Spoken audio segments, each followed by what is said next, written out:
देखिए, आज हम फिजिक्स के अंदर तीसरे चैप्टर विद्युत विभव का क्वेश्चन है। यह है कि अपने पास दो आवेश, एक प्लस क्यू और एक माइनस क्यू, चित्रानुसार इस तरह से व्यवस्थित है स्थित है। ए और बी बिंदुओं पर विभव है क्रमशः वी ए वी बी है, तो आपको V A minus V B ज्ञात करना है। तो चित्र यह है कि यहाँ पे क्यू आवेश पड़ा है, इससे ए दूरी पर ए बिंदु है जो कि उसने बताया हुआ है। माइनस क्यू से ए दूरी पर यहाँ पे बी बिंदु है, ए और बी के बीच में दूरी है वो आर दे रखी है। इस पर जो विभव दे रखा है ए बिंदु पर, इसने दे रखा है वी ए और यहाँ पे दे रखा है वी बी। तो आपको V A minus V B ज्ञात करना है। तो कैसे करेंगे देखिए आप। तो यहाँ पे सबसे पहले प्लस क्यू आवेश के कारण, इसके कारण ए पर निकाल लेते हैं। आवेश के कारण विभव वो कितना आएगा, प्लस का है, तो क्या होता है के क्यू अपॉन आर होता है। तो यहाँ पे के क्यू अपॉन आर की जो ये दूरी है वो ए दे देती है। माइनस क्यू के कारण ए पर है, यहाँ पे माइनस क्यू आवेश के कारण ए पर विभव वो कितना आएगा, बराबर में यहाँ पे ये जब माइनस का बढ़ा तो माइनस का के क्यू कर दिया बटा दूरी कितनी दे रखी है, यहां से लेके ये दूरी कितनी दे रखी है, ये ए है और ये आर है, तो ये कितनी हो जाएगी, ए प्लस आर हो जाएगी। तो ए बिंदु पर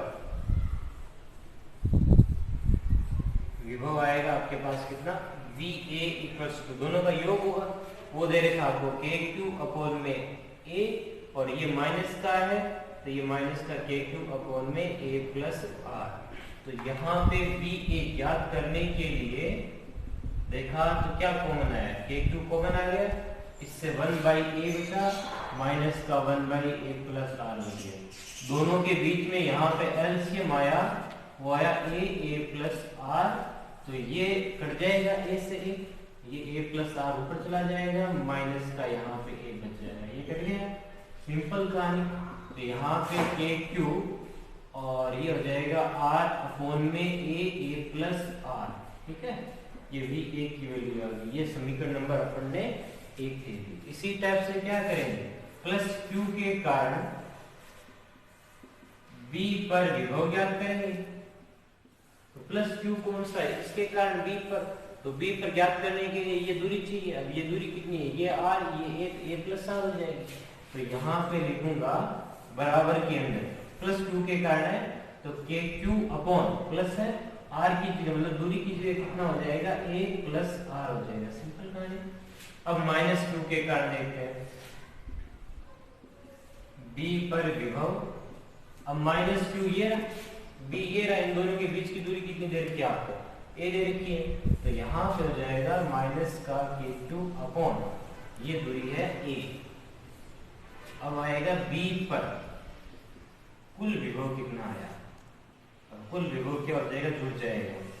जुड़ेगा कैसे, प्लस क्यू के कारण है अपने पास के Q upon A plus R, और ये माइनस का है, ये जुड़ेगा तो माइनस का रहेगा, ये हो जाएगा। अब यहां से आप क्या लोगे, एलसीएम लोगे, तो वी बी की वैल्यू आ जाएगी के Q 1/a plus are minus 1/a, ठीक है। अब देखिए यहाँ पे अपन क्या करते हैं, एलसीएम लेंगे तो ये आ जाएगा ए प्लस आर, यहाँ पे आ जाएगा ए माइनस, ये कट जाएगा, खाली ए बचा, ये रख दिया मैंने। अब इसमें लोग ए कट जाएगा, ए प्लस आर आएगा, तो ये ए प्लस आर बन जाएगा, ए से कैंसिल, माइनस का आर बचेगा, तो माइनस का के क्यू आर अपॉन ए और ए प्लस आर, यह है वी बी की वैल्यू, सिंपल कहानी। ये समीकरण नंबर 2 आ गई। अपने को पूछा क्या है इसमें पूछा है V A minus V B ज्ञात करो। तो यहाँ पे V A minus V B लिखेंगे, तो वी ए की वैल्यू कितनी है, ये समीकरण 1 से देखिए आप, ये बड़ा, तो ये है आपके पास के क्यू आर अपॉन में ए प्लस का आर माइनस, ठीक है। अब वी बी की वैल्यू कितनी दे रखी है, माइनस, तो माइनस माइनस प्लस हो जाएगा, के क्यू आर अपॉन में ए प्लस का आर, दोनों को ऐड करोगे तो 2 है जैसे, तो 2 के क्यू आर अपॉन में ए, और यहाँ हो जाएगा ए प्लस आर हो जाएगा, ये आया वी ए माइनस का वी बी, टोटल सॉल्यूशन। ये अच्छा, इसकी यूनिट क्या होगी? वोल्ट होगी। इसका हो जाएगा आंसर। ठीक है, अब अपने पास नया टॉपिक है विद्युत द्विध्रुव के कारण विद्युत विभव। ये इंपॉर्टेंट टॉपिक है, अच्छा टॉपिक है। अब ये विद्युत द्विध्रुव आपको बताया था कि अगर एक आपके पास प्लस क्यू एक माइनस क्यू, दो समान प्रकृति के समान परिमाण और विपरीत प्रकृति के जो आवेश होते हैं उनको अल्प दूरी पर रखने से जो प्राप्त सिस्टम होता है या निकाय होता है उसको विद्युत द्विध्रुव बोलते हैं। उसके कारण अपने को विद्युत विभव निकालना है। वो कैसे निकालें कैसे नहीं है वो आप देखते रहिए। आपके पास दो आवेश है, एक तो माइनस क्यू और एक का प्लस क्यू नाम दिया है। ठीक है, ये ए बिंदु पर है और ये बी बिंदु पर है। इनके बीच की जो दूरी है वो आपके पास 2l दे रखी है और ये इसका मध्य बिंदु है। ये l और ये क्या हो जाएगी? l हो जाएगी। अब देखिए यहां से अपने पास एक पॉइंट P होगा जो कि इससे द्विध्रुव से थीटा कोण पर है। ठीक है, और r दूरी पर है। तो यहाँ पे r दूरी और थीटा कोण, तो इसके ध्रुव निर्देशांक होते हैं r, थीटा। तो ये r, थीटा हो गया। अपने को इस P बिंदु पर विद्युत विभव ज्ञात करना है। कैसे करेंगे कैसे नहीं करेंगे वो देखिए आप।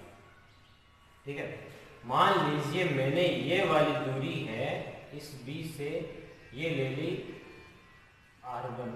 ठीक है, और इससे ये जो दूरी है वो ले ली मैंने r2 ले ली। सिंपल। अब जैसे ही मैं यहाँ पे P बिंदु पर विद्युत विभव ज्ञात करता हूँ तो कैसे करेंगे वो देखते जाइए। तो प्लस Q के कारण P पर विभव वो आ जाएगा। मैं यहाँ पे V1 ले लेता हूँ, वो कितना आएगा? K Q दिया हुआ है अपने को, बीच की दूरी कितनी दे रखी है आपको? r1। ये दी हुई नहीं, अपन ने माना है। सिंपल का। अब अपन क्या करते हैं? माइनस क्यू के कारण P पर विभव वो कितना आएगा? V2 आएगा। वो कितना हो जाएगा? माइनस का है यहाँ पे, तो माइनस का KQ अपॉन दूरी कितनी दे रखी है आपको? r2 दे रखी है। ठीक है, तो इसको मैं यहाँ नहीं लिख के एक बार यहाँ लिखना है। प्लस क्यू के कारण P पर विभव V1 इक्वल्स 2 में KQ और बीच की दूरी अपने पास R1 माइनस Q के कारण P पर विभव और V2 KQ अपॉन में कितना? R2। और वो क्या आएगा? माइनस का आएगा। सिंपल, ये माइनस का तो P पर जो कुल विभव आएगा वो कितना आएगा?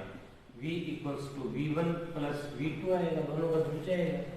लेकिन कहानी ये है कि V इक्वल्स टू V1 तो अपने पास KQ बटा R1 है, लेकिन ये माइनस का KQ बटा R2। तो यहाँ से कॉमन लेंगे तो KQ आ जाएगा 1/R1 माइनस 1/R2। अब जैसे ही अपन एलसीएम लेते हैं तो ये आ जाएगा KQ और R1 R2 अपॉन यहाँ आ जाएगा R2 माइनस R1। देखिए ये पॉजिटिव आएगा, R2 ज्यादा है R1 ज्यादा, तो यहाँ R2 दिख रही है तो ये पॉजिटिव आएगा। इसको समीकरण नंबर मैंने दे दी। अब मैं तो मेरे पास R2 है, मैं R1 है, अब कैसे करें? खाली हमने वो दिया हुआ R दिया हुआ है, तो अपन क्या करते हैं? इस B बिंदु से अपन इस OP पर लंब खींचते हैं और इसको नाम दे दिया मैंने M। तो यहां पे क्या करेंगे? B बिंदु से OP पर इस प्रकार से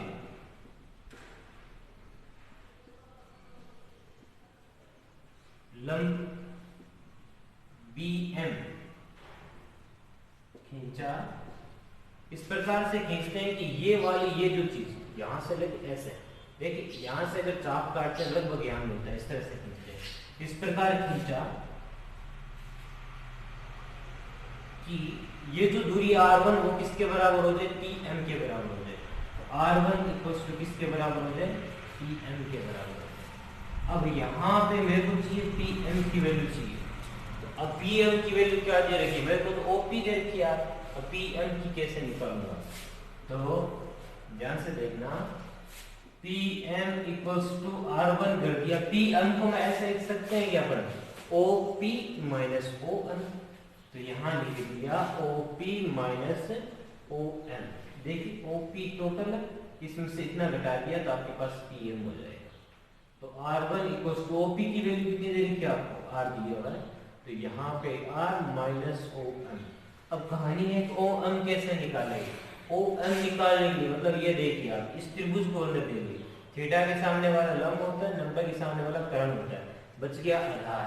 अपने वो आधार निकालना है, कर्ण दिया हुआ, तो आधार और कर्ण के बीच में कोस थीटा होता है, तो त्रिभुज OMB में यह आ जाएगा OM आधार बटा कर्ण OB बराबर क्या होता है, कोस थीटा होता है। तो OB का मान L है, उधर जाएगा तो यह हो जाएगा L कोस थीटा हो जाएगा। अतः R1 बराबर R minus L cos theta हो गया। सिंपल कहानी। अब देखिए यहाँ मेरे को आगे चाहिए R2 की वैल्यू चाहिए, R2 की वैल्यू चाहिए, कैसे करोगे, R2 ये यहां से अगर चाप काटेंगे तो ये लगभग क्या करेगा, यहां मिलेगा, इसको मैंने इस तरह से मिला दिया और ये देखिए मैंने नाम n दे दिया। देखिए R2 को इस तरह से ऐसे चाप खींचा कि यहां मिल जाए, ठीक है, तो ये n मिल गया। अगर ये थीटा है तो ये थीटा होगा, क्यों होगा, क्योंकि शीर्षा बिंदु कोण है और यहाँ पे लंब डाला है। तो अपन क्या करते हैं, A से O को n तक बढ़ाकर, ठीक है, O को n तक बढ़ाकर AN लंब खींचा, ठीक है, और इस प्रकार से खींचा कि R2 का मान किसके बराबर हो जाए, NP के बराबर हो जाए या PN के बराबर हो जाए। अब मेरे पास PN की वैल्यू नहीं है, यहां से लेके यहां तक, तो PN को मैंने लिख दिया, PN है मेरे पास OP प्लस और ये हो जाएगा ON हो जाएगा। अब R2 इक्वल्स टू OP का मान R दे रखा है, ON नहीं पता आपने। अब वही बात त्रिभुज के अंदर देखिए ये वाला, अब वापिस देखते हैं पुनः त्रिभुज ANO, अब देखना यहाँ थीटा के सामने वाला क्या होता है, लंब होता है, 90 के सामने वाला कर्ण और ये आधार। अपने को ON चाहिए तो आधार चाहिए, कर्ण दिया होगा। तो अब क्या करेंगे, ON बटा AO बराबर में वापस कोस थीटा हो गया, और ON की वैल्यू आएगी, वो आएगी AO कोस थीटा। अब ON बराबर में AO की वैल्यू कितनी दे रखी है आपको, L, तो ये हो जाएगा L कोस थीटा हो जाएगा। तो रखेंगे तो अपने पास क्या मिलेगा, R2 बराबर यह मिल जाएगा R plus L cos theta, ये हो गया इसकी वैल्यू, इसकी R2 की वैल्यू हो गई, ठीक है। अब देखिए अपने पास R1 R2 दोनों की वैल्यू आ गई, तो अब मैं क्या करता हूँ, समीकरण 1 है ना उसमें रखूँ, तो समीकरण 1 आपने नोट की होगी, R1 तथा R2 का मान समीकरण 1 में रखने पर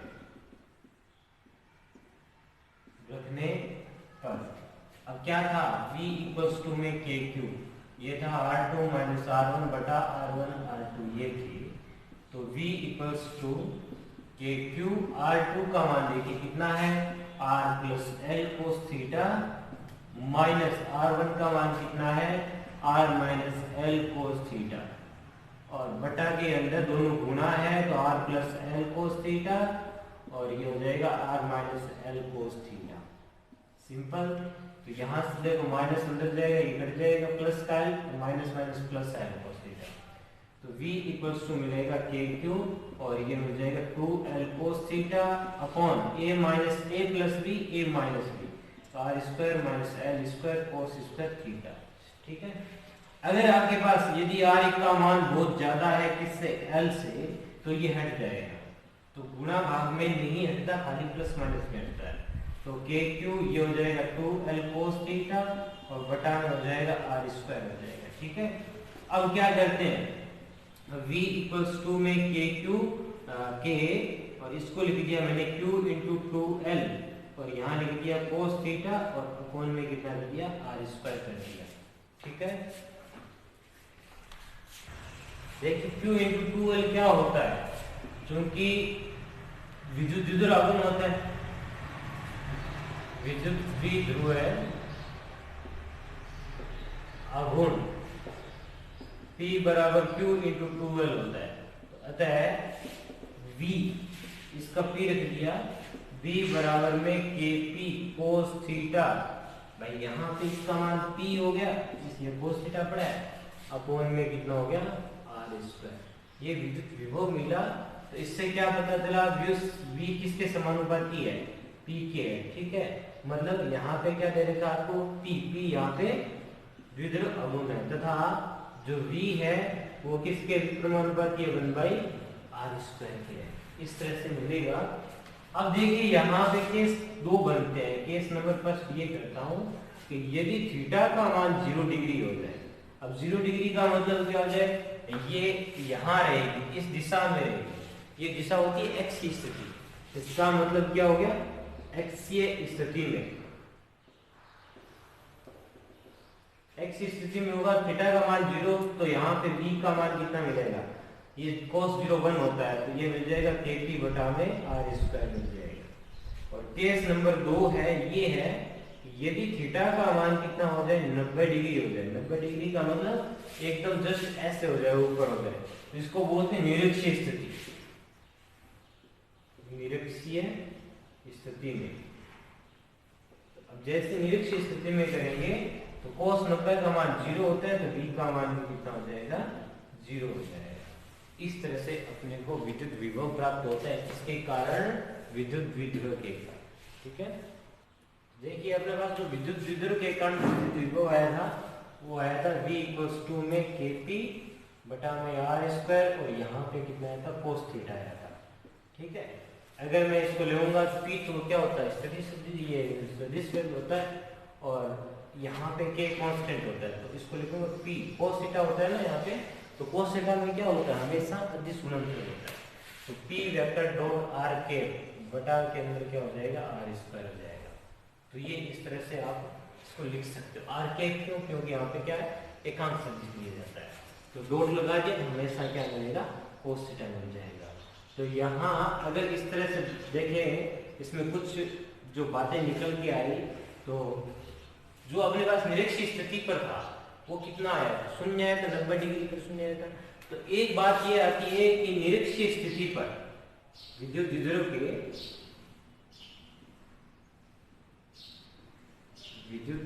के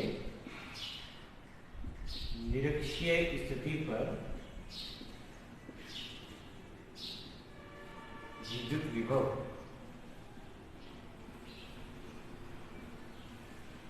शून्य होता है।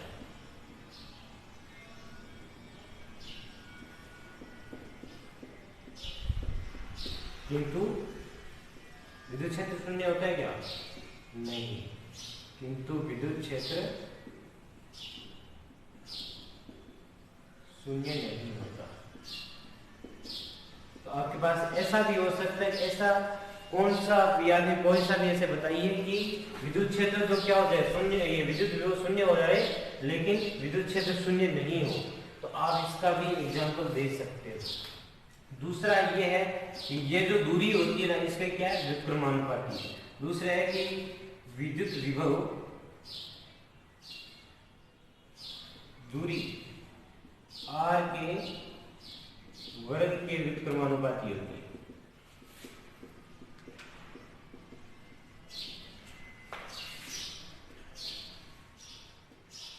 तीसरी क्या है, यहाँ पे cos थीटा भी आ रही है ना, तो दूरी भी नहीं रहेगी, क्योंकि बीच में जो कोण होता है उसके भी डिपेंड करता है। तीसरा ये है कि जो विद्युत विभव है दूरी या दिन पे डिपेंड है करके किससे भी करता है, कोण पे भी करता है। विद्युत विभव विद्युत द्विध्रुव तथा बिंदु के मध्य बने कोण पर भी क्या करता है, निर्भर करता है। ठीक है, ये इस तरह से इस विद्युत विभव के निष्कर्ष प्राप्त होते हैं। देखिए हमारे पास एक क्वेश्चन है, दो बिंदु आवेश 8 × 10⁻⁻19 कूलम, -8 × 10⁻⁻19 कूलम, परस्पर 2 × 10⁻10 मीटर दूरी पर स्थित है। आप बोले द्विध्रुव से इस दूरी पर स्थित बिंदु पर विभव ज्ञात कीजिए जब वह x पर है, निरक्ष पर है या फिर 60 डिग्री कोण पर है। तो क्या क्या कुछ होगा देखिए। तो अपने पास जो आवेश दिया हुआ है वो कितना दिया हुआ है, Q का मान दिया हुआ 8 × 10⁻⁻19 कूलम दिया है, ठीक है, परिमाण देता है। जो बीच की दूरी 2L का मान दिया है वो हो दिया 2 × 10⁻10 मीटर दिया, सिंपल। और उसके बाद में क्या दिया हुआ अपने को, जो R दिया हुआ है, दूरी दी है R, ये द्विध्रुव से R का मान 4 × 10⁻6 मीटर दे रखी है। अब अपने पास जो विभव होता है वो क्या होता है, Kp cos थीटा बटा के अंदर R² होता है। तो पहली कंडीशन दे रखी है x पर है, तो x पर है तो थीटा का मान 0 डिग्री, तो v का मान हो जाएगा कितना, Kp बटा में R² हो जाएगा। अब रही बात अपने पास, वो तो ठीक है, K का मान पता है, P का मान नहीं पता, तो R का मान दिया हुआ है। तो यहाँ पे विद्युत द्विध्रुव आघूर्ण,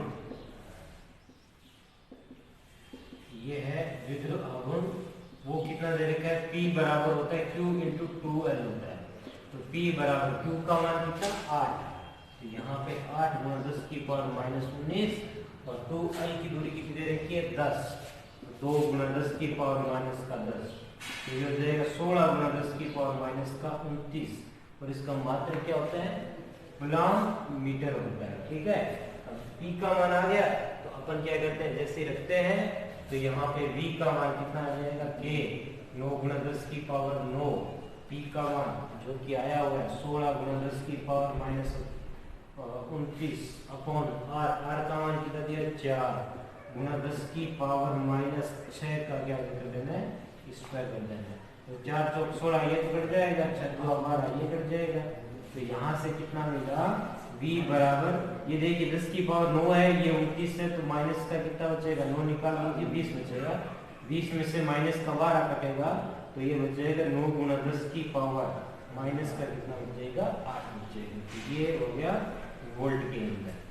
ये तो पहली बात है। अच्छा, दूसरी बात क्या चीज इसने बोला है, दूसरा बोला है कि निरक्ष पर कितना होता है, दूसरा निरक्ष पर थीटा का मान 90 डिग्री करना है, तो कोस 90 का मान कितना हो गया, 0 हो गया, तो V का मान भी कितना हो जाएगा, 0 हो जाएगा। निरक्ष पर कितना होता है, 0 होता है, इसमें बोला Kp cos थीटा के अंदर। तीसरी चीज दे रखी है, जब आपके पास थीटा का मान कितना डिग्री हो, 60 डिग्री हो, तो V = Kp और cos 60 और बटा के अंदर कितना है, R² कर देना है। cos 60 का मान होता है 1/2, तो Kp बटा R² × 1/2।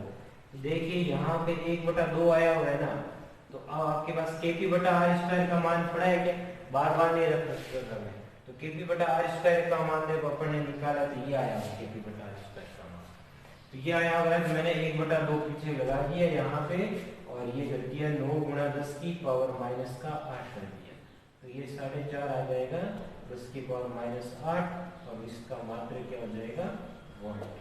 ये इस क्वेश्चन के आंसर होंगे, ठीक है। देखिए नया टॉपिक है अपने पास, समविभव पृष्ठ। अब समविभव पृष्ठ है क्या, नाम से पता चल रहा है, सम मतलब समान विभव, मतलब जो विभव होता है, पृष्ठ ऐसा पृष्ठ जिस पर क्या होता है, विभव का मान हमेशा समान रहता है। इसकी परिभाषा देखें तो क्या होगा कि विद्युत क्षेत्र में स्थित एक ऐसा पृष्ठ,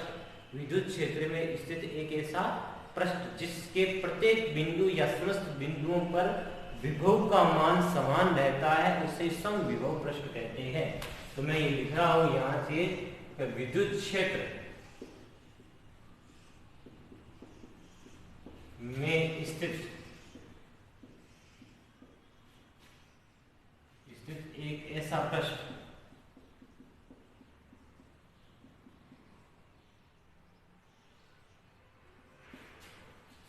जिसके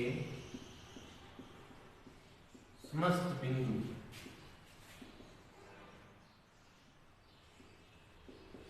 बिंदुओं पर विद्युत विभव का मान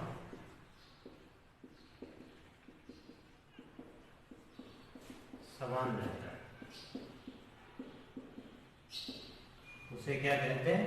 समविभव पृष्ठ। समविभव पृष्ठ कहलाता है। ठीक है, अब देखिए समविभव पृष्ठ के अंदर यहाँ पे किस तरह से होंगे, किस तरह से नहीं होंगे। अब अगर मान लीजिए, मैं एग्जांपल के तौर पर समझा रहा हूं, अगर कोई एक समान विद्युत क्षेत्र है, उसके अंदर कोई भी एक पृष्ठ रखा हुआ है, तो यहां से गुजरने वाला पृष्ठ के ये जो विद्युत क्षेत्र रेखाएं हैं वो हमेशा क्या होगी? लंबवत होगी। ये याद रखना।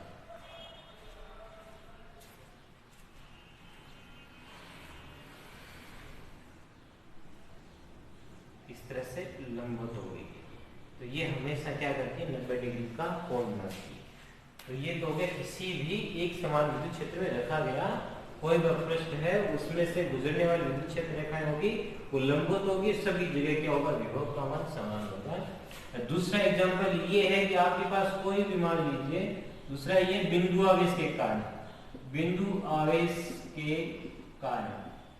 अब देखिए बिंदु आवेश के कारण क्या होगा? अगर आपके पास प्लस क्यू चार्ज है और इसमें समविभव पृष्ठ की बात करते हैं, तो ये इसके चारों ओर का क्षेत्र होगा जो कि r त्रिज्या का गोला बना सकता है। तो यहाँ पे इस तरह से ऐसे क्या करेगा? जैसे समविभव पृष्ठ है वो बनते जाएंगे, इसके चारों ओर समविभव पृष्ठ का निर्माण होता जाएगा। जैसे जैसे त्रिज्या बढ़ेगी वैसे वैसे इसके समविभव पृष्ठ के मान में क्या होता जाएगी? कमी होती जाएगी। अब क्यों होगी कमी होती जाएगी? मान लीजिए यहाँ पे r है और ये r की दिशा में बढ़ रहा है, तो v इक्वल्स टू क्या होता है? kq अपॉन r होता है। जैसे जैसे r का मान बढ़ेगा v का मान कम होता जाएगा। तो ऐसा है कि जैसे जैसे दूर जाता जाएगा वैसे वैसे r के मान में क्या होती जाएगी? कमी होती जाएगी। तो किसी बिंदु आवेश के कारण जो समविभव पृष्ठ होता है वो एक गोले निकाय होता है, गोलाकार होता है। ठीक है, उसके बाद में आते हैं समविभव पृष्ठ के गुण धर्म क्या है। अपने पास है समविभव पृष्ठ के गुण। ये गुण धर्म क्या क्या है, मतलब विशेषता क्या होती है समविभव पृष्ठ की? पहली विशेषता ये है कि समविभव पृष्ठ के जो विद्युत क्षेत्र रेखाएं या विद्युत क्षेत्र होता है वो हमेशा समविभव पृष्ठ के लंबवत होता है। क्या होता है? लंबवत होता है। तो यहाँ पे पहला यही है कि समविभव पृष्ठ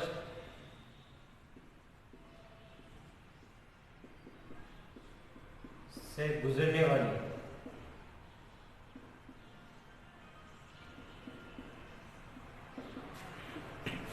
विद्युत क्षेत्र रेखाएं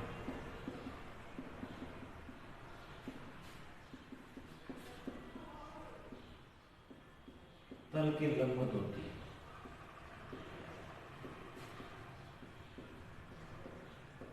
ठीक है, दूसरी चीज ये है कि समविभव पृष्ठ के है ना, तो प्रत्येक बिंदु पर विभव का मान क्या होता है? समान होता है।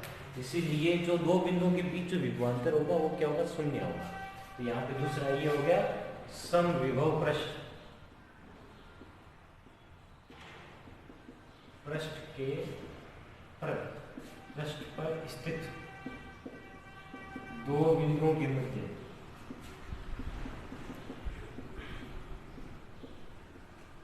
विभवांतर शून्य होता है। विभवांतर शून्य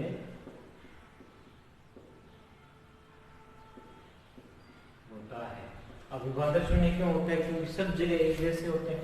दो बिंदुओं के बीच में माइनस करोगे तो जीरो हो जाएगा। ठीक है, अगर विभवांतर शून्य है तो वहां पे दोनों के मध्य किया गया कार्य भी क्या होगा? शून्य हो गया। इसका मतलब ये हुआ कि दो बिंदुओं के मध्य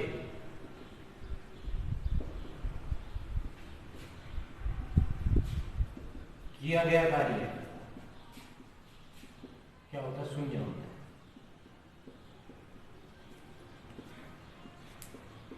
ठीक है, ये हो गया। अच्छा, चौथा ये होता है कि दो समविभव पृष्ठ कभी भी एक दूसरे को काटेंगे नहीं। दो समविभव पृष्ठ एक दूसरे को कभी नहीं काटते। अगर जब काटते हैं तो वह कटान बिंदु पर दो विभव के मान प्राप्त होंगे, जो कि संभव नहीं है। क्यों? हर जगह एक जैसे होते हैं तो दो मान तो प्राप्त हो नहीं सकते। तो ये कहेंगे कि दो समविभव पृष्ठ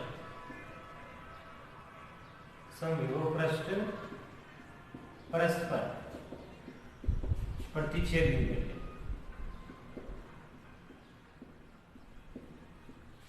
नहीं करते क्योंकि प्रतिच्छेद बिंदु पर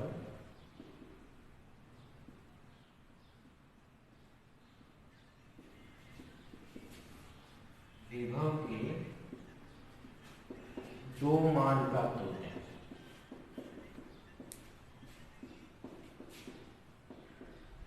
जो कि संभव नहीं है।